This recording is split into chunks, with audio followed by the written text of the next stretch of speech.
Como queimar, irmão? Como se fosse a última vez. Quando a gente trata todos os dias como se fossem os últimos, e toda a celebração como se fosse a última, a verdade é que um dia a gente acerta. Um dia eu vou me vestir pela última vez para pregar sobre Jesus. Um dia alguém aqui vai ouvir pela última vez sobre Jesus. Então, como eu não sei quando vai ser, eu quero que Ele me encontre cheio, queimando, com fome, com sede. Eu quero que Ele me encontre entregando tudo, para que quando eu chegar na glória, os céus possam dizer: esse amava a presença, ele deu tudo que tinha, ele é um instrumento gasto nas mãos de Deus. Alguém comigo diga amém. Tem alguns momentos de oração que eu tenho uma imagem clara, e eu tenho feito essa oração. E se fizer sentido para alguém, você pode fazer essa oração também em algum momento. Eu tenho pedido: Deus, eu quero morrer como um instrumento gasto. Eu quero ter marcas de uso. Eu não quero ser aquele instrumento que de vez em quando era usado. Não, eu quero ser o instrumento preferido na tua mão. Alguém já viu um instrumento que é preferido? Talvez você, sei lá, você é médico, tem um bisturi que é o que você mais usa. Você que é mecânico, tem uma ferramenta que é a que você prefere. É a melhor marca, talvez nem seja a melhor marca, mas é a que você mais gosta. Tem aquela Bíblia que talvez não seja a mais bonita, ela é a mais gasta, amassada, mas quando você vai para o teu lugar secreto orar, é ela que você pega e leva. Tem pessoas aqui que tem mais de um carro, mas talvez o carro do ano não seja o que você mais gosta. É aquele clássico, era aquele carro que o teu pai gostava, é aquele carro que você tinha quando conheceu a tua namorada, que hoje se tornou a tua esposa.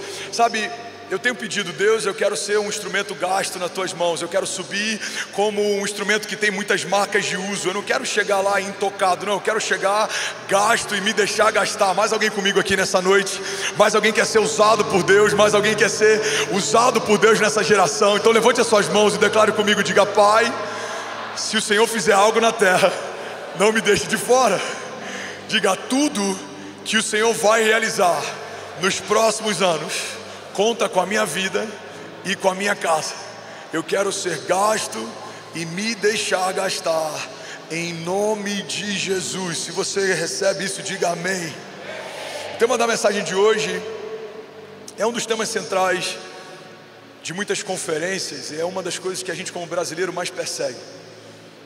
Mas eu quero trazer um entendimento básico do que de fato é avivamento. Então fala comigo: o Senhor é a fonte de todo avivamento.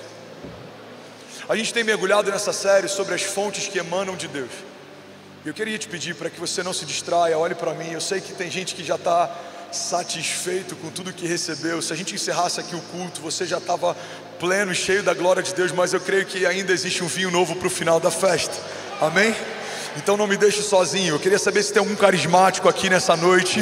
Eu quero saber se tem algum voluntário apaixonado aqui nessa noite. Eu quero saber se tem algum avivalista aqui nessa noite. Aleluia! Então vamos junto até o final. O que é de fato avivamento? Tem muitas coisas que permeiam o avivamento, mas não são de fato avivamento. Avivamento gera ajuntamento, mas nem todo ajuntamento é avivamento. Avivamento gera barulho, mas nem todo barulho é avivamento. Avivamento gera romper, mas nem todo romper é avivamento. Avivamento gera crescimento, mas nem todo crescimento é avivamento. Avivamento gera grandes feitos, mas nem todos os grandes feitos são uma expressão de avivamento. Às vezes o avivamento acontece de forma simples, em um lugar inesperado. Foi assim com Atos 2 e não foi assim em Babel. Babel fala a respeito de uma torre edificada por homens, um projeto gigante, um lugar alto. Fala sobre um povo que tinha unidade, eles tinham uma visão extraordinária, mas o que eles construíram não apontavam para Deus, por mais que estivesse na direção dos céus. Atos 2, pelo contrário, fala de um povo simples, num lugar simples, que estavam aguardando o cumprimento de uma promessa, até que de repente veio sobre eles um derramar do Espírito Santo, e todos que estavam na casa foram cheios do Espírito Santo de Deus. A gente precisa entender que nem sempre é de um lugar simples que vai vir um avivamento. A gente precisa entender que nem sempre um lugar grande ou lugares altos estão inabilitados para viver avivamento. O avivamento não está ligado à geografia, classe social, não está ligado à raça, não está ligado a um bairro, não está ligado a uma denominação. Avivamento é quando o céu gera vida sobre algo que está morrendo na terra. Avivamento é quando alguém ou algo moribundo recebe uma nova chance. Avivamento é quando ossos ressequidos se tornam um exército. Avivamento é quando um povo improvável se torna parte de uma herança. Avivamento é quando gentios que não faziam parte desse comissionamento passam agora a ser abraçados por essa aliança, porque aqueles para quem Jesus veio não os reconheceram. Avivamento é quando algo inesperado na terra, algo que não faz sentido, algo que a medicina não explica, algo que a lógica não explica, acontece. Avivamento, irmão, é quando as realidades dos céus subjugam as realidades da terra. A terra diz: isso é tumor, você não vai viver. Mas os céus, quando dizem a última palavra sai da boca de Deus, é tempo de vida e não de morte, a terra precisa se dobrar aos céus. A gravidade diz para os pés de Pedro: a densidade da água pesa menos do que a do teu corpo, você vai afundar. Mas entre os pés de Pedro e a água há uma palavra de Jesus. Então ele caminha sobre a palavra, ele caminha sobre as águas, ele caminha sobre a matéria, ele caminha sobre a gravidade. Irmão, eu acho que a gente poderia falar por horas sobre quantas coisas foram contrariadas quando o homem caminha sobre a face das águas. As leis da física foram contrariadas, a lógica foi contrariada, o histórico foi contrariado, porque não havia precedente. Ele abre um precedente que é inédito. Nunca se viu um homem andando sobre as águas, agora você vê dois homens andando sobre elas.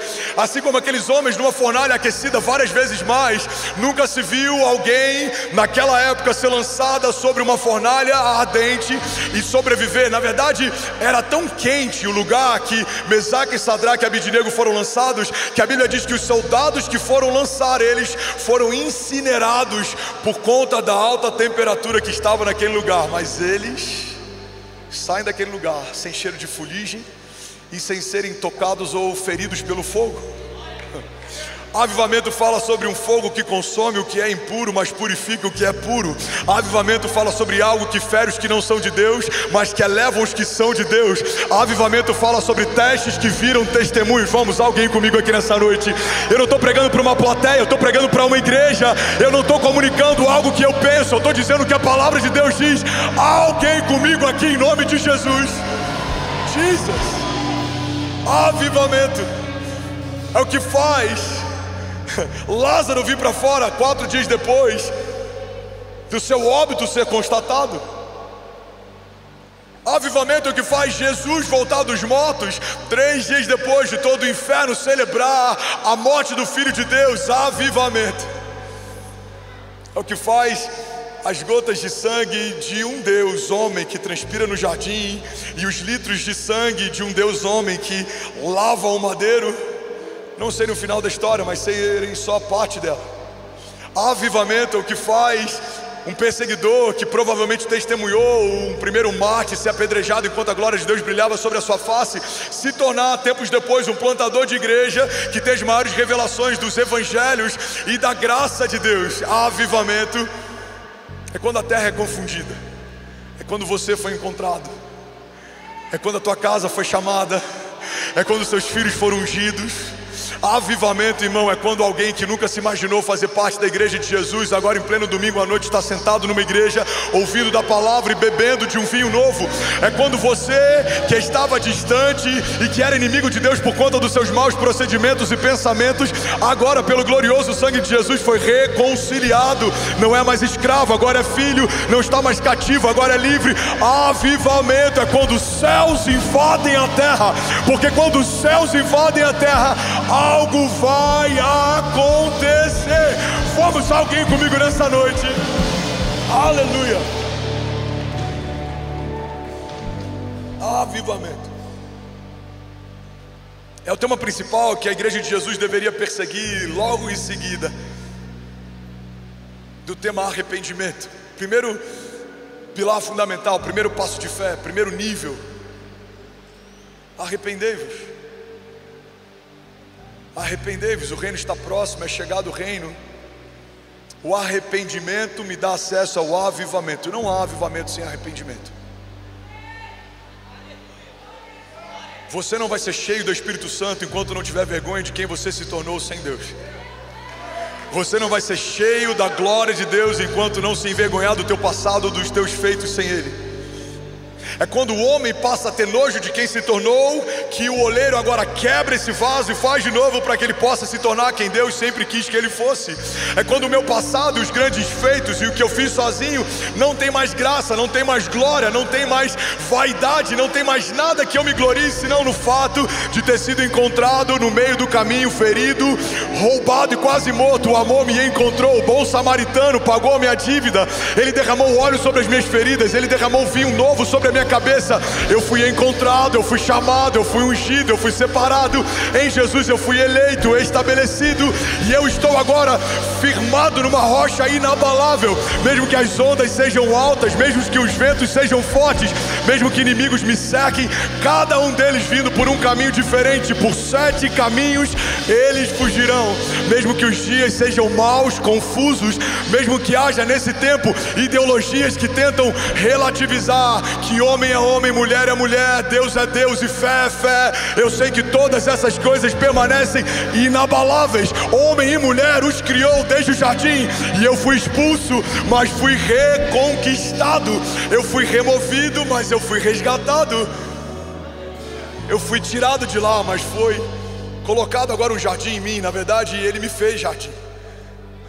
O Deus que me visitava no jardim, me visitava no tabernáculo, agora tabernaculou em mim. Ele foi interiorizado, Ele me cerca, mas Ele habita. Ele me guarda, mas Ele permanece. Então a gente precisa entender que avivamento não é um toque de Deus pontual para que você faça algo. Isso é a antiga aliança. Avivamento é quando você se torna morada do Espírito Santo, habitação, lugar onde Deus se move, lugar onde Deus habita.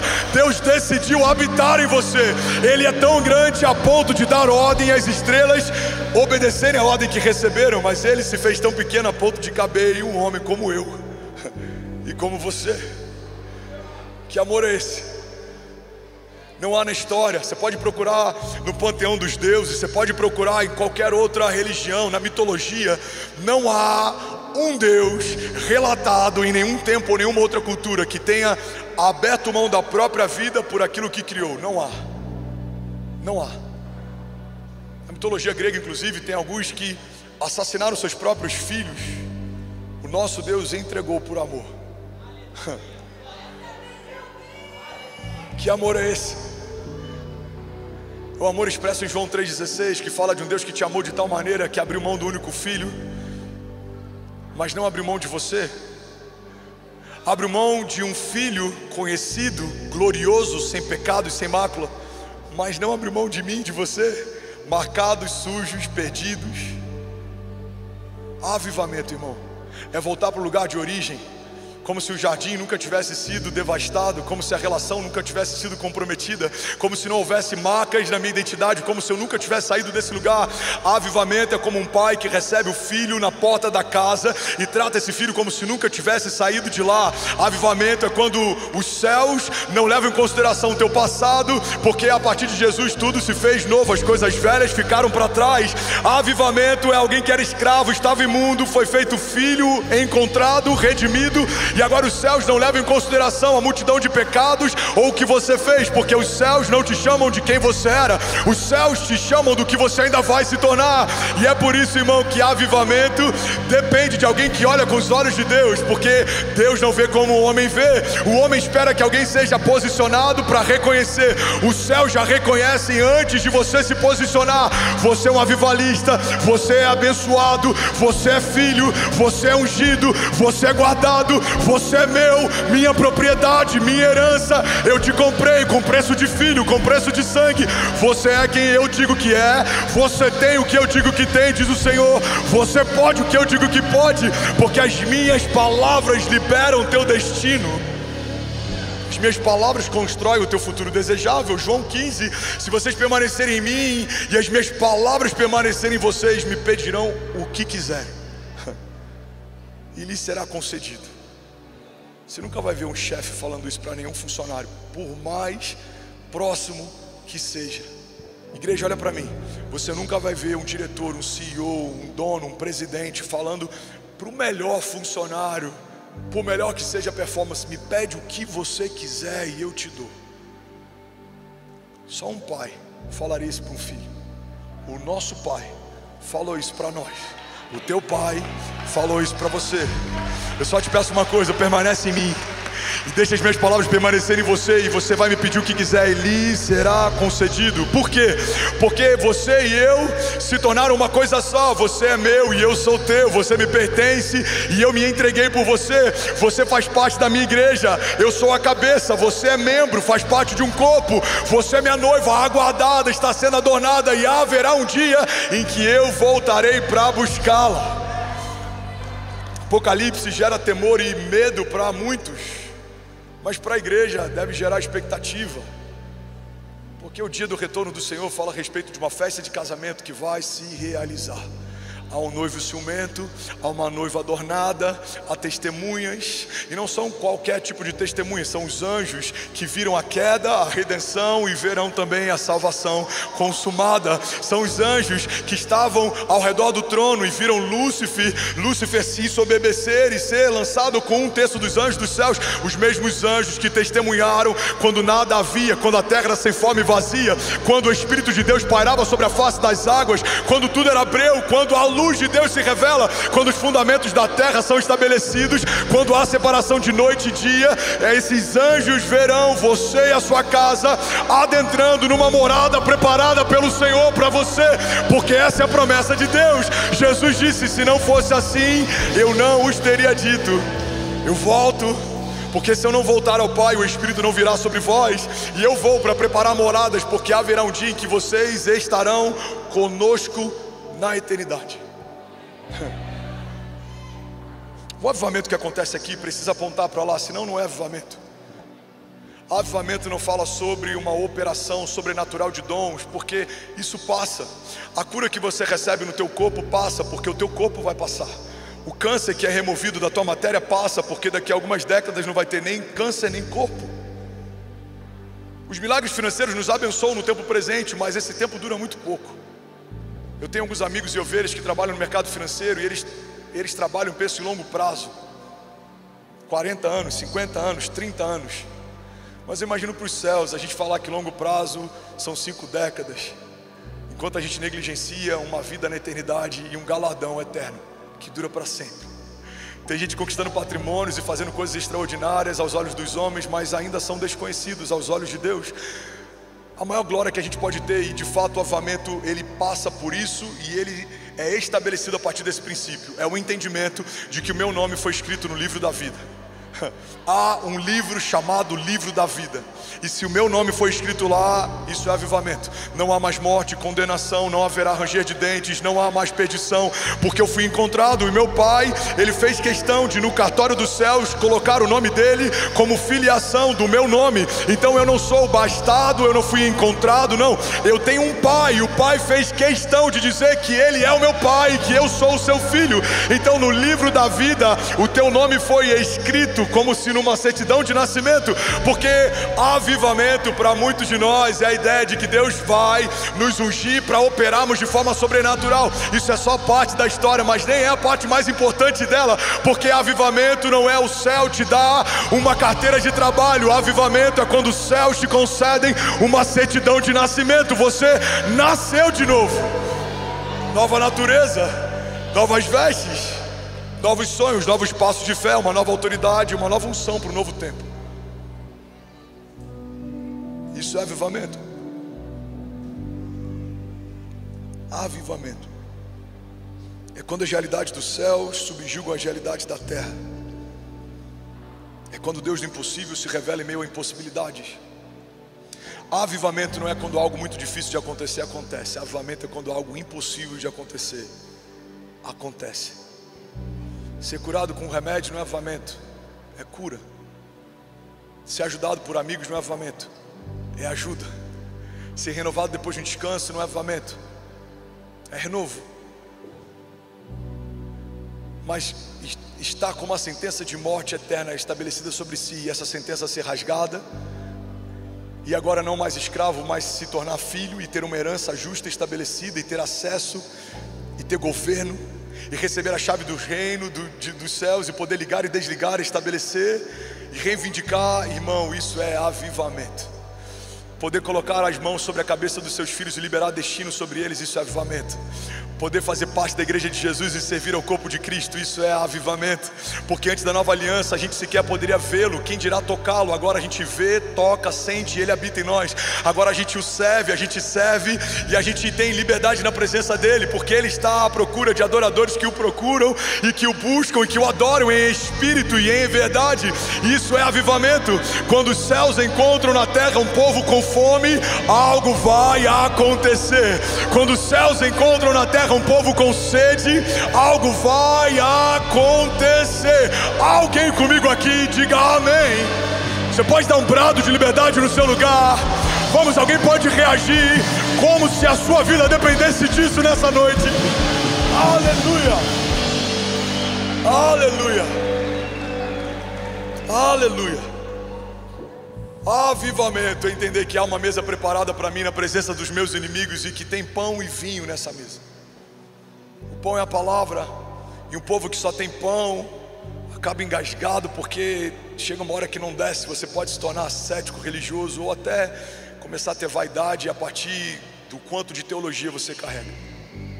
Existe vinho nessa mesa, e se a gente só quiser beber do vinho, a gente pode, de um povo extravagante, se tornar menino na presença, porque a gente está tão bêbado dela e sem fundamentos, que a gente nem sabe mais o porquê faz o que faz, mas continua fazendo. Mas quando o banquete é completo e a mesa é uma mesa preparada por Deus, existe pão e vinho, existe palavra e mover, existe fundamento e poder do Espírito, existe raiz, mas também existe derramar e manto de Deus, existe fogo sobre os meus ossos, existe a alegria da salvação, mas também existe uma firme convicção e uma fé racional. Eu não sei que vai ficar tudo bem porque eu acho que vai ficar tudo bem. Eu sei que vai ficar tudo bem porque Deus não muda, a palavra dele não volta vazia. Se ele diz que vai acontecer no céu, já aconteceu. Ele diz que me ama e o amor dele é suficiente. O verdadeiro amor lança fora todo medo. Ele diz que sabe quem eu sou, e ele saber quem eu sou é mais importante do que o que os homens dizem a respeito de quem eu sou, porque homens me conhecem há alguns anos, talvez alguns meses, mas há um Deus que me conhece antes do ventre da minha avó ser gerado. Há um Deus que me conhece antes do primeiro homem ser gerado, antes que o fôlego de vida encontrasse o pulmão de Adão. Já havia uma palavra estabelecida sobre você e sobre os seus, porque há um chamado sobre você que antecede a tua existência. Deus te viu quando nada existia, Deus te amou quando não havia nada de valor em você, e esse amor é avivamento. Alguém comigo aqui em nome de Jesus? Aleluia, aleluia. Avivamento é um pescador se tornar apóstolo. Avivamento é um perseguidor se tornar plantador de igreja. Avivamento é um cobrador de impostos se tornar discípulo. Avivamento é alguém como Zaqueu receber ao Senhor Jesus na sua casa.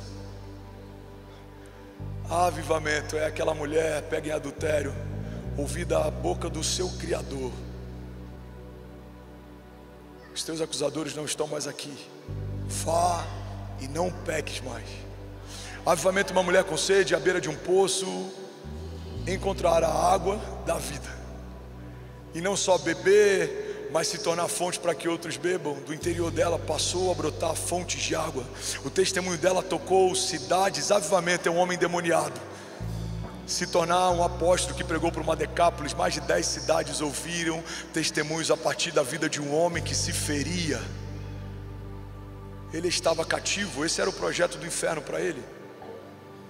Sabe, eu acho que um dos motivos pelos quais a gente ainda não está completamente envolvido com o projeto de Deus para nós é porque a gente ainda não conseguiu visualizar o projeto do inferno para nós. Se o Senhor permitisse que a gente pudesse ver por um minuto o que o inferno preparou para nós, a gente correria com tudo que a gente tem, enquanto a gente pode, com todas as nossas forças, para viver a plenitude da vontade de Deus. Mas a gente não tem noção. Os projetos do inferno para você são destruição e morte, porque o inimigo veio para roubar, matar e destruir. Ele odeia a tua família, tua promessa, tua saúde, a tua casa. Ele odeia a tua vida, o teu futuro. Ele não está preocupado com o teu passado, porque o teu passado foi perdoado. Ele está preocupado com o teu futuro, porque você ainda pode abortá-lo, abrir mão, desistir, desanimar. Quando eu olho para o projeto do inferno, para mim fica ainda mais impactante entender o projeto do céu para mim. O céu me separou, me ungiu, me elegeu, me guardou, me preparou, me estabeleceu. Ele me colocou em lugares altos, Ele me leva mansamente em águas tranquilas, Ele me leva em pastos verdejantes. A vara e o cajado do nosso bom pastor é suficiente, nos basta. Mesmo que a gente ande por vales de sombra e morte, mal nenhum a gente vai temer, porque o Senhor está conosco. Ele está no nosso meio, Ele está em nós.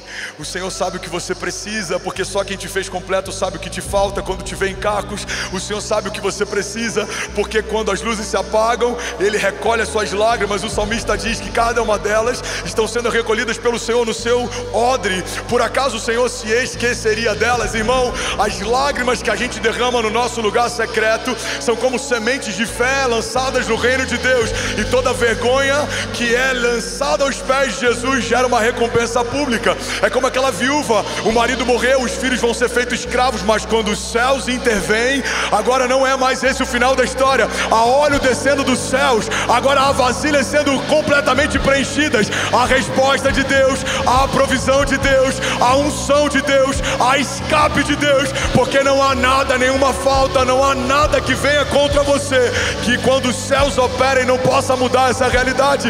O mar se abriu para o povo passar, isso é avivamento. Mas o mar também se fechou quando os inimigos do povo de Deus passaram, isso também é avivamento. Avivamento é quando Deus te abençoa, mas também é quando Ele amaldiçoa os que te amaldiçoam. Avivamento é o coração de Faraó fechado enquanto pragas submetem toda aquela nação ao pior momento da história deles até então. Avivamento é quando alguém que toca no povo de Deus conhece a fúria de um amor furioso, de um pai zeloso e de um noivo ciumento. Isso é avivamento. E essa dualidade que em alguns momentos parece até que elas se contrapõem, mas na verdade elas coexistem. É um Deus que é amor, mas também é fogo consumidor. É um Deus que Ele tem o seu Filho como nosso advogado intercessor, mas Ele também é o justo juiz.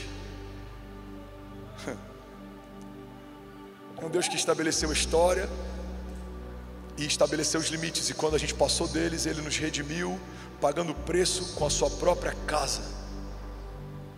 Ele dá para um homem, mesmo sem ter participado de nada, acesso a tudo. Ele fala, você pode comer de tudo, você pode governar sobre tudo. Então cresçam e multipliquem-se, só não coma daquela árvore. E é uma das primeiras árvores consumidas pela criação, mesmo tendo todo tipo de árvore disponível pelo Criador. A serpente ilude, e essa ilusão que muitas vezes nos rouba desse lugar de avivamento, porque o inferno vai oferecer para você algo que em Jesus você já tem, talvez só não tenha percebido. Todos os dias, o próprio Deus, não alguém comissionado, não um anjo de alta patente, o próprio Criador descia na terra para se relacionar com a criação. Ao cair do dia, Deus visitava um jardim fechado, que Ele supriu e adornou. Quem era o paisagista? O grande eu sou. Quem era o designer? O grande eu sou. Quem foi o arquiteto? O grande eu sou. A mulher que saiu da costela do homem, quem fez a cirurgia? O grande eu sou. Quem estabeleceu a genética de Adão? O grande eu sou. Quem soprou sobre os pulmões dele fôlego de vida? Zoe, a própria vida de Deus, o grande eu sou. Então você imagina assim, grandes empreendimentos da terra nos deixam impactados. Imagina como era o jardim. Eu estava na Fazenda Boa Vista essa semana, eu falei, meu Deus, quantos detalhes. Se um condomínio bem feito por mãos humanas, bem capacitadas, já nos deixa embasbacados, imagina como era o jardim. O próprio Deus teceu, desenhou, estabeleceu, escolheu. Imagina as paletas de cor que tinha naquele lugar. Imagina os tipos de frutos que estavam disponíveis nesse lugar. A única coisa que nos foi estabelecida como impedimento era uma árvore. Por que Eva se seduz? Por que Adão cai? Não é porque era um fruto que gerou curiosidade, é porque o que foi apresentado para ele gerou tentação. E o que foi apresentado foi, se você comer desse fruto, você vai saber o que Deus sabe, você vai ser como Deus é. Que loucura. Eles já foram feitos imagem e semelhança do Criador. A diferença é que Deus não queria revelar todo o seu conhecimento a partir de uma mordida, mas Ele queria revelar todo o seu conhecimento a partir de uma eternidade de relacionamento. Deus não quis compactar tudo em um encontro. Ele queria todos os dias, como em doses homeopáticas, revelar para a criação o quão grande Ele era e o que Ele tinha para eles. Mas a gente é apaixonado por atalhos. É por isso que uma das coisas que muitas vezes impede a gente viver avivamento é uma vida em busca de atalhos. A gente quer o caminho mais fácil, a gente quer o caminho mais rápido, mas avivamento fala a respeito de um caminho de Deus. Quais são os caminhos que eu preciso percorrer, pastor, para viver avivamento? Só há um, e Ele tem um nome, se chama Jesus, o caminho, verdade e a vida. E se não for por Ele, não iremos ao Pai, porque Ele é o único intercessor entre o Deus Pai e a sua criação. Há alguém comigo aqui, diga amém. Esse jardim que foi ferido, agora foi restabelecido. Como que eu acesso esse jardim, pastor? Quando você fecha os olhos no momento de adoração, como que a gente teve há meia hora atrás. Quando você fecha a porta do teu quarto e no teu lugar secreto, Deus te visita. Quando você não pode ter filhos, mas Deus te concede. Quando você não poderia estar de pé, mas Deus te cura. Nesse lugar a gente consegue experimentar um pouco desse jardim. E é por isso que a gente se sente tão bem, porque a nossa alma tem saudade de casa. Eu ouço algumas vezes, quando a gente tem momentos como esse, as pessoas mandam mensagem e falam: pastor, eu não queria ir embora. E eu falo: eu sei, é porque você foi gerado nesse lugar. A tua alma tem saudade de casa. A glória e a presença de Deus não são um lugar de destino apenas, são um lugar de origem. A gente só quer voltar para o lugar de onde a gente veio. A gente tem saudade de casa. A gente tem saudade de casa. Por que tantos homens ricos, milionários, têm gastado tanto para poder ter experiências simples com seus filhos? Tomar um café numa caneca de barro, poder comer um bolo, um fubá, sentar à mesa num lugar rústico. Não é que esse lugar seja melhor ou pior do que outros, mas para ele tem cheiro de origem. Você se sente voltando para o teu começo. Agora imagina você que é um ser espiritual. A tua casa não é esse lugar, não pode ter sido construída por homens, não pode ter sido comprada por ouro. A tua casa é o céu, a eternidade, o lugar onde Deus habita. É nesse lugar que você foi gerado. O avivamento é quando a gente volta para esse lugar. Avivamento é quando os céus invadem a terra. Avivamento é quando os meus pensamentos são levados cativos aos pensamentos de Deus. É quando imerso numa atmosfera de fé como essa, ouvindo uma palavra que flui da boca de Deus, eu não consigo pensar no boleto de segunda-feira, porque nada mais importa quando Ele enche a casa. Nada mais importa quando o pai chega na casa. É como filhos morrendo de saudade de um pai que viajava, ouvem do filho mais velho gritando: o pai chegou, o pai chegou, o pai chegou. Você larga tudo porque há saudade em você. O seu pai que estava longe agora está perto. A Bíblia diz que nós fomos feitos inimigos de Deus, mas pelo sacrifício físico de Jesus fomos reconciliados com Ele. Isso é avivamento. É o ministério da reconciliação. É como um filho que estava de mal com o pai receber perdão do pai e poder voltar para casa. É como alguém que estava brigado com a família poder ser recebido de novo e ser bem quisto na família. Aquela parábola do filho pródigo fala a respeito daquilo que eu e você vivemos, ou a respeito daquilo que alguns de nós ainda vão viver nessa noite quando a gente fizer o apelo por salvação. Fala sobre alguém que, tendo herança e tendo a liberdade de escolha, trilhou seus próprios caminhos, mas teve um problema fundamental: o pai não foi com ele para onde ele foi. Esse é o problema do filho pródigo. O pai fala: você quer a tua herança? Toma. Você quer partir? Vai. Havia provisão e liberdade, mas não havia presença do pai. Para o lugar que você vai, filho, eu não posso ir com você. A Bíblia diz que o que ele recebeu, ele perdeu. Ele chega a um ponto de desejar a comida dos porcos. E ele se lembra que na casa do pai até os empregados comiam melhor do que ele estava comendo. Então ele volta, e ele volta com um discurso, tentando convencer o pai. E ele fala: bom, eu vou dizer, pai, eu pequei contra você e contra os céus. Eu pequei contra você e contra os céus. Mas quando o filho volta para casa, o pai não está nem aí para o discurso dele. O pai chora, segura o vestido e corre na presença dele, quebrando protocolos e indo contra a cultura da época, porque a única alegria do pai é saber que um filho que para ele parecia como morto estava voltando para casa. E essa é a diferença fundamental entre evangelho e religião. A religião te exige, o evangelho te dá. A religião te fala, se lava e vem. O evangelho fala, vem do jeito que você está e eu lavo você. Vinde a mim todos vós que estáis cansados e sobrecarregados e eu vos aliviarei. A religião fala, você precisa fazer para ter, você precisa pagar para acessar. O evangelho diz, já está pago. O amor pagou o preço no nosso lugar. Está consumado, tetelestai. Ele se entregou, ele sangrou, ele foi traído, ele foi vendido, e naquele madeiro a luz se recusou a brilhar, o dia se fez noite, Jesus morreu, a beleza do céu foi coberta de dor, as rochas se partiram, os mortos ressuscitaram, voltaram para a cidade, e os soldados que estavam afligindo o mestre, caçoando dele, agora começam a perguntar entre si, de fato ele era quem dizia ser, matamos o Filho de Deus. Então o homem faz o que poucos fariam, inclusive nos dias de hoje. Ele paga um preço para cuidar do corpo morto de Jesus. Pastor, eu faria isso. A maior parte de nós não faria. Você não está querendo pagar preço para cuidar do corpo vivo de Jesus? Você quer me convencer ou se convencer de que você pagaria um preço para ter acesso ao corpo morto de Jesus? A Bíblia fala que um homem de recursos da época, ele pede uma coisa com o acesso que tinha e com os recursos que tinha. Me deixa ficar com o corpo dele. Ele leva para uma sepultura e testemunhas são colocadas ali. E até hoje, o motivo pelo qual no Poder Judiciário temos testemunhas para atestar um acordo feito é porque naquele dia, quando testemunhas foram colocadas naquele lugar, se estabelece então esse princípio. Ficaram ali para garantir que ninguém roubaria o seu corpo, mas na verdade o que eles testemunharam é que o corpo dele não estava mais ali. Mulheres levam perfumes para perfumar um corpo morto de Jesus, porque não fizeram o que aquela mulher aos pés de Jesus fez dias antes dele ser sacrificado. Ela não perdeu a oportunidade de ungí-lo enquanto ainda estava perto. Sabe, deixa eu abrir um parêntese.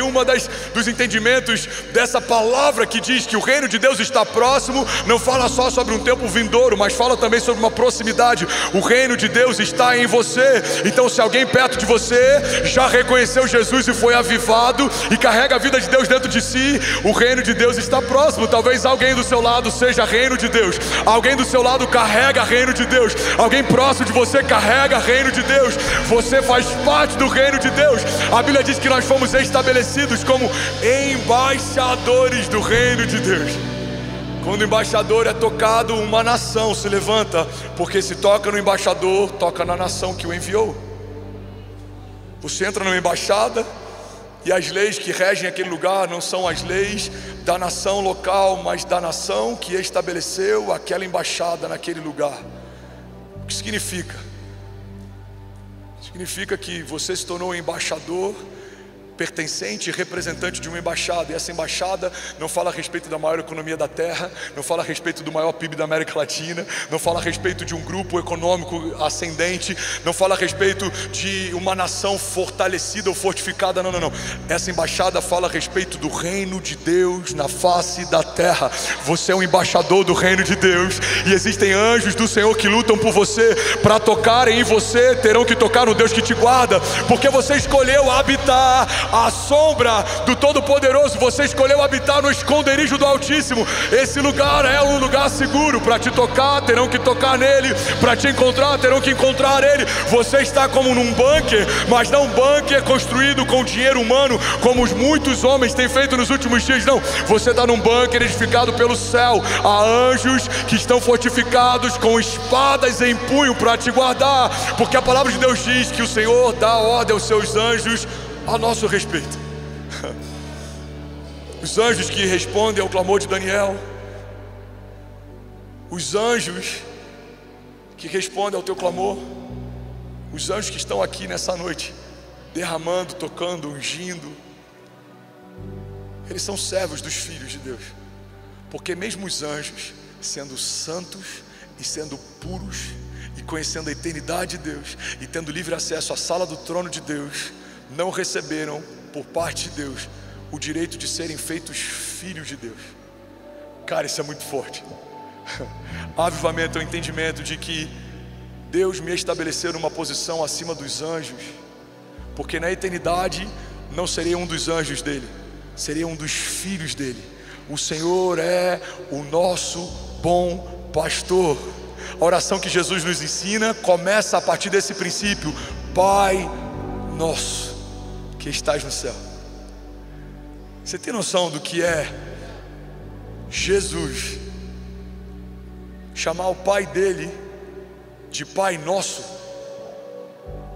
Irmão, você não tem noção. Eu tenho um cunhado e ele tem a mania de falar o meu sogro, e eu sempre corrijo ele e falo nosso sogro. Não, eu falei com o meu sogro, nosso sogro, Marquinhos. Eu falei com a minha sogra, nossa sogra. Você tem noção que Jesus, que era o unigênito, ele se diminui e é humilde a ponto de dizer: o meu pai agora é o nosso pai. Você chegou ontem na fila do pão.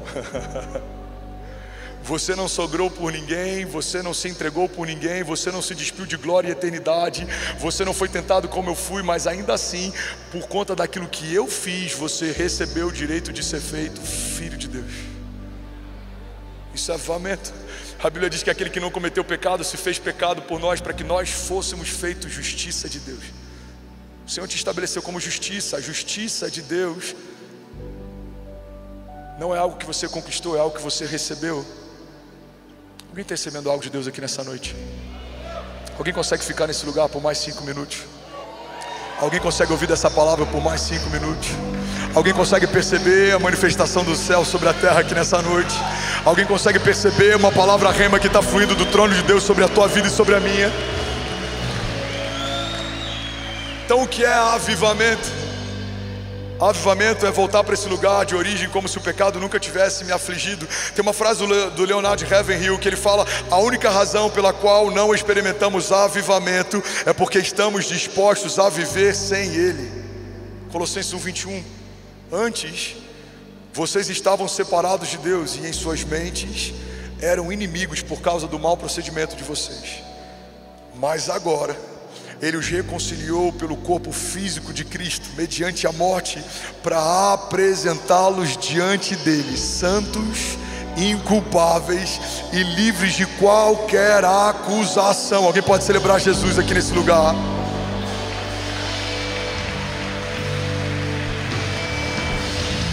Aí vem uma condicional: desde que continuem alicerçados e firmes na fé, sem se afastarem da esperança do Evangelho, que vocês ouviram e que tem sido proclamado a todos os que estão debaixo do céu. Irmão, guarda isso em nome de Jesus. Avivamento significa aquele que está limpo se limpar mais, aquele que é santo se santificar mais, aquele que é filho buscar mais. Avivamento não é um ponto final, é um ponto de partida. Avivamento não é o lugar que a gente vai chegar, é da onde a gente começa. Avivamento não é quando você foi batizado com o Espírito Santo ou entendeu seu chamado e agora você está pleno, não. Avivamento é a partir do dia que você se entende como filho, aí começa a sua jornada. Avivamento é quando o ruído das vozes ao teu redor não te afetam mais tanto quanto a voz do seu pai dizendo quem você é e o que ele preparou para você. Avivamento é quando qualquer coisa que a terra possa te dar, por mais que te alegre e te supra, não seja comparado com aquilo que os céus já te entregaram. É aquilo que Paulo chega no momento que ele fala: tudo que eu desejei, hoje eu comparo a esterco, comparado àquilo que o Senhor preparou para mim. Porque quando eu tenho a plena revelação de quem Ele é, de quem eu sou, do que Ele tem para mim, do que eu vou viver, de para onde eu irei, eu entendi que nada que a terra possa me dar tem mais valor do que aquilo que o céu já me deu. Os céus me deram Jesus, o autor e consumador da minha fé, foi entregue como primícia, Ele foi oferta de Deus para mim, e Ele se entregou no meu lugar, e Ele foi transpassado, Ele foi ferido, Ele foi humilhado, Ele foi subjugado, Ele foi morto, sepultado, mas ao terceiro dia Ele ressuscitou, e Ele está à direita do Pai, e Ele intercede por nós, e é por conta desse nome, acima de todo nome, que eu posso crer no amanhã, eu posso me mover em fé, e eu sei que as portas do inferno não prevalecerão contra nós. Alguém crê nisso? Diga amém. Você pode ficar de pé no seu lugar. Aleluia. Fica de pé no seu lugar. Jesus. Jesus, Jesus, Jesus, Jesus. Feche teus olhos, irmão, curva tua cabeça, estende as suas mãos como alguém que recebe algo dos céus. A gente não tem mais do que 8 minutos nesse lugar antes de ir embora para casa. Mas eu não quero que você perca aquilo que os céus estão derramando aqui nessa noite. Existe uma movimentação, existe uma liberação, existe uma liberdade no Espírito nessa noite. Não perca aquilo que os céus estão liberando sobre você. Seja cheio da glória de Deus, seja cheio da vida de Deus, seja cheio do Espírito de Deus. Seja renovado em nome de Jesus. Seja renovado em nome de Jesus. Seja renovado em nome de Jesus.